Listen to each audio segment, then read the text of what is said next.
Hi friends, ಎಲ್ಲರಿಗೂ ನಮಸ್ಕಾರ.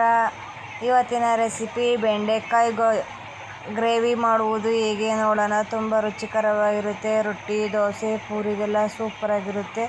ನೀವು ಒಮ್ಮೆ ಟ್ರೈ ಮಾಡಿ, ತುಂಬ ಚೆನ್ನಾಗಿರುತ್ತೆ. ಇದು ಹೇಗೆ ಮಾಡೋದು ಅಂತ ನೋಡೋಣ ಬನ್ನಿ.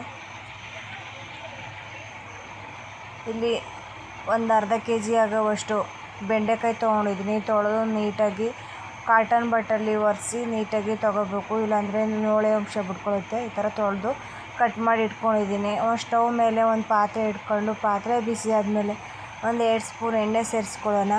ಎಣ್ಣೆ ಸೇರಿಸ್ಕೊಂಡು ಎಣ್ಣೆ ಕಾದ್ಮೇಲೆ ಬೆಂಡೆಕಾಯಿ ಸೇರಿಸ್ಕೊತಾಯಿದ್ದೀನಿ. ಬೆಂಡೆಕಾಯನ್ನು ಚೆನ್ನಾಗಿ ಹುರ್ಕೊಳ್ಳೋಣ. ಈ ಥರ ಫ್ರೈ ಮಾಡ್ಕೋಬೇಕು.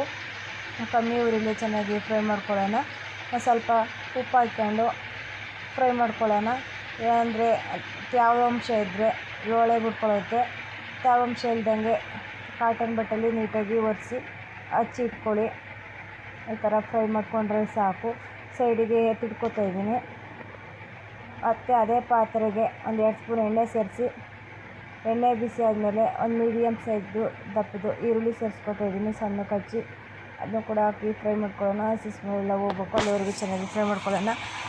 1 ಗೆಡ್ಡೆ ಬೆಳ್ಳುಳ್ಳಿ, 1 ಪೀಸು ಶುಂಠಿನೂ ಹಾಕಿ ಫ್ರೈ ಮಾಡ್ಕೊಳ್ಳೋಣ. ಒಂದು ಮೀಡಿಯಮ್ ಸೈಜ್ದು ಟೊಮೊಟೊ ಸಣ್ಣಕ್ಕೆ ಹಚ್ಚಿ ಟೊಮೊಟೊನೂ ಸೇರಿಸ್ಕೊತಾಯಿದ್ದೀನಿ. ಅದನ್ನು ಕೂಡ ಹಾಕಿ ಫ್ರೈ ಮಾಡಿಕೊಂಡು, ಮೆಣಸು, ಒಂದು ಲವಂಗ, 1 ಪೀಸ್ ಚಕ್ಕೆ, ಜೀರಿಗೆ ಸೇರಿಸಿ ಫ್ರೈ ಮಾಡ್ಕೊಳ್ಳೋಣ. ಈ ಥರ ಹಸಿ ಸ್ಮೆಲ್ ಎಲ್ಲ ಹೋಗ್ಬೇಕು, ಅಲ್ಲಿವರೆಗೂ ಚೆನ್ನಾಗಿ ಫ್ರೈ ಮಾಡ್ಕೋಬೇಕು. ಕೊತ್ತಂಬರಿ ಸೊಪ್ಪನ್ನು ಸೇರಿಸ್ಕೊಂಡು ಫ್ರೈ ಮಾಡಿ ತಣ್ಣಗಾಗಲು ಸೈಡಿಗೆ ಎತ್ತಿಟ್ಕೊತಾಯಿದ್ದೀನಿ. ಒಂದು ಮಿಕ್ಸಿ ಜಾರಿಗೆ ಆಗಲೇ ಫ್ರೈ ಮಾಡಿ ಇಟ್ಕೊಂಡಿರೋ ಮಸಾಲೆನೂ ಸೇರಿಸ್ಕೊಳ್ಳೋಣ. ಸೇರಿಸ್ಕೊಂಡು ಒಂದು ಸ್ವಲ್ಪ ಮೊಸರು ಸೇರಿಸಿ ರುಬ್ಕೆ ಬರೋಣ. ಈ ಥರ ರುಬ್ಕೊಂಡಿದ್ದಾಗಿದೆ. ಈಗ ಅದೇ ಪಾತ್ರೆಗೆ ಒಂದು 3 ಸ್ಪೂನ್ ಎಣ್ಣೆ ಸೇರಿಸ್ಕೊತಾಯಿದ್ದೀನಿ.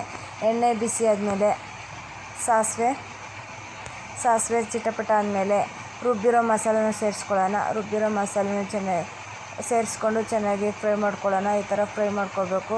ಟೇಸ್ಟು ಮಾತ್ರ ಸಖತ್ತಾಗಿರುತ್ತೆ. ಈ ಥರ ಫ್ರೈ ಮಾಡ್ಕೊಳ್ಳಿ. ಹಸಿ ಸ್ಮೆಲ್ ಯಾವುದು ಇರಬಾರ್ದು, ಅಲ್ಲಿವರೆಗೂ ಚೆನ್ನಾಗಿ ಪೇಸ್ಟ್ ಮಾಡ್ಕೋಬೇಕು.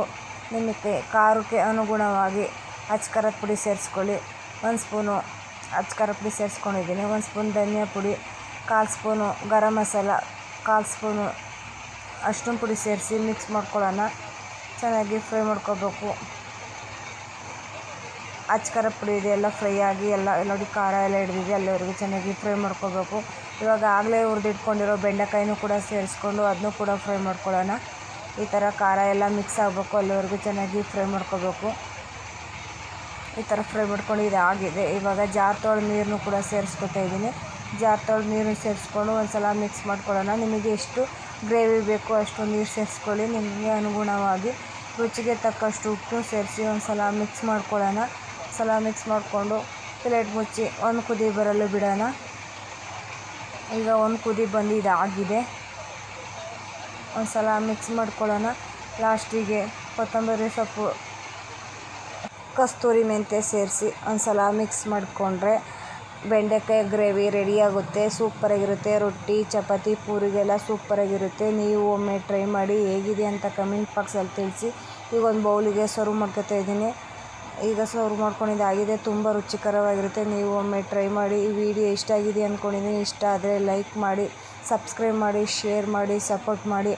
ಮತ್ತೊಂದು ವಿಡಿಯೋ ಜೊತೆ ಸಿಗೋಣ. ಬಾಯ್ ಬಾಯ್, ಟೇಕ್ ಕೇರ್.